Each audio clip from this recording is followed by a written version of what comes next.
Another part of the beach journey is a focus on personal and social responsibility. This may occur through accountability measures through the student conduct process.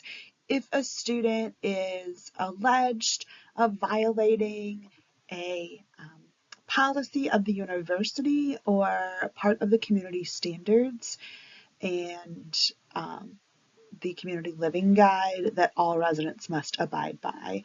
If a student is brought through the student conduct process, family or friends or parents or other students would not be notified, but the student would be notified via their student email and be invited and required to attend a meeting where they will meet with their residential life coordinator or area coordinator and discuss the incident that happened and their perspective on what happened, and education will be provided. As you can see, the philosophy is to have an intentional impact on the behavior development of the students that are living in a community with us, and to be a part of their student development experience and encourage them to become responsible community members now and in the future. We hope that you can see this as a partnership with us, that we're both working together to help our students succeed, even if they are held accountable through the student conduct process. The flow of the student conduct process is that an incident report is submitted.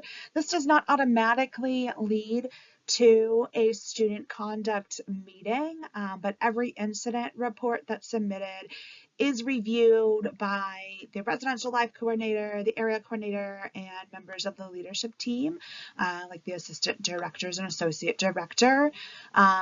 There could be a warning letter sent based on an incident report, or it could be found that there is no alleged policy violation or violation of community standards. However, if there is an allegation that a community standard or policy is violated, then there would be an email sent to have a conduct meeting, which would occur in person. During that conduct meeting, as mentioned, the incident would be discussed, as well as the student as a whole, their academics and their life on campus, their involvement, etc. From this, the student would be found either not responsible for violating a policy, in which case their case would be closed, or they would be found responsible for violating a policy or community standard and assigned a sanction or an educational assignment that they need to complete to help repair the harm of whatever the incident is. An example is if a student is found responsible for violating the alcohol policy, they would be assigned alcohol education to complete. Residents do have the right to appeal the outcome if it meets one of the standards for appeal. It might be heard by a committee, but is often heard by the associate director of residential student development, especially if a committee is not available or formed. The outcome would either be upheld and they'd have to complete the sanction as required, or they will amend the outcome. And one difference would be that if a student is removed from housing and their license agreement is revoked, that appeal goes to the executive director. All of this is outlined in the community living guide and in the outcome letter that students receive. Once they complete the sanction, the case is closed, and then residential life staff will continue to follow up to make sure that the student continues to be successful. Some of the student conduct violations that we see are when students bring prohibited items to campus. And so while you are preparing for moving to campus, it's best to leave these items at home. There is a full list of prohibited items in the Community Living Guide, and many are listed on the packing list that's available on the Move-In website.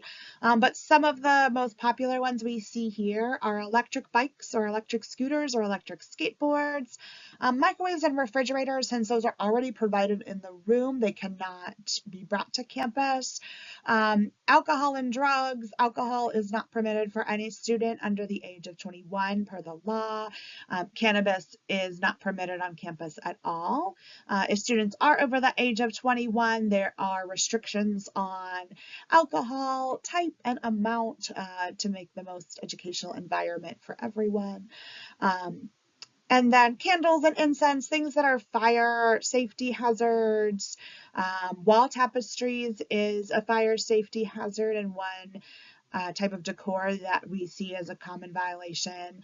Other fire hazards, bed risers, pets that are not approved and registered through the emotional support animal process, even just visiting pets. So leave your family pets at home for move-in, and weapons of any kind, the only exception being kitchen knives used for cooking for our communities that do have access to a student use kitchen. This is not an exhaustive list, so please do refer to the Community Living Guide, and if you're in doubt at all, please reach out and ask. All residents will go through mandatory Title IX consent education in person during beach days, as well as virtually through CSULB and through their single sign-on training requirements. More information about Title IX, the rights and responsibilities that students have based on this federal policy is available at the website listed here.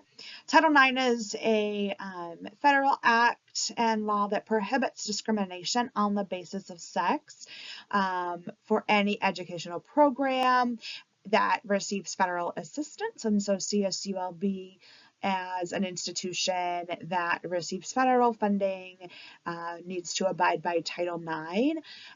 Sexual violence is a form of discrimination on the basis of sex, and you can see here some of the ways that that shows up, and specifically in the residence hall is gender bias, sexual harassment such as sexual assault or other forms of sexual misconduct, stalking, dating, and domestic violence, and then discrimination on the basis of sexual orientation or gender identity, on the basis of pregnancy status, and then one of the more popular things that Title IX is known for, specifically prior to 2011, was athletic equity, though not as common in the residence halls. We want you to know about all the rights and responsibilities that students have.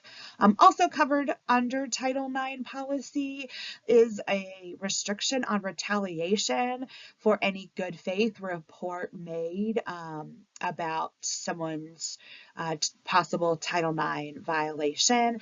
That retaliation is prohibited. And so that means that if someone is experiencing discrimination or sexual harassment or sexual violence of any kind, they have the ability to report without fear of retaliation and know that they are protected through Title IX if retaliation would occur. The website there does outline the resources. I'll also show you on the next slide, but all of our residential life staff, our RAs and the RLCs and area coordinators are trained in how to support students and have a duty to report anything shared with them under Title IX. Some of the resources available to students who need support for situations involving Title IX violations is our on-campus Title IX coordinator, Larissa Hamida, whose name is available on that website. She is not a confidential resource. Confidential meaning that she does have to report and move forward on reports, and she does have to report crime statistics. our RAs and RLCs and air recorders are also not confidential. That doesn't mean that they will widely share information. That means that they have a requirement to report to the Title IX office and to report crime statistics. Campus police are also not confidential, and though most residents will have a choice as to whether or not they choose to report to police. Some of our confidential options on campus and off campus are the confidential advocates through the on campus through student health, and their contact email is listed here. The YWCA off campus is also confidential. There is also a ATOD, alcohol, tobacco, and other drug and violence prevention counselor in student health services, Linda Pena, and her phone number is listed on the screen here. And then any of the counselors in counseling and psychological services in Brotman Hall, whose phone number is listed here, are a 24/7 mental health support via calling their line during business hours or after hours for crisis. And then also other counselors are available via the mental health crisis support text line. Those folks may provide resources on how someone can report to police or Title IX, but they do not have to share that information about who has been impacted by sexual violence or sexual discrimination to the Title IX coordinator, whereas any of the residential life staff, as well as campus police and Title IX, do need to report that information into crime statistics. And then another just general safety resource on campus is the escort program that can be reached by calling the University Police non-emergency number listed on screen. That escorts students to their residence halls without leaving main campus, and so that's not able to escort students to beachside since there is a period where they would have to leave campus, but students can be escorted from upper campus to shuttle stops or to their car or to Parkside or Hillside Village, as they don't need to leave campus throughout that time that they're escorted, and can help students who might not feel comfortable walking alone at a certain time of night.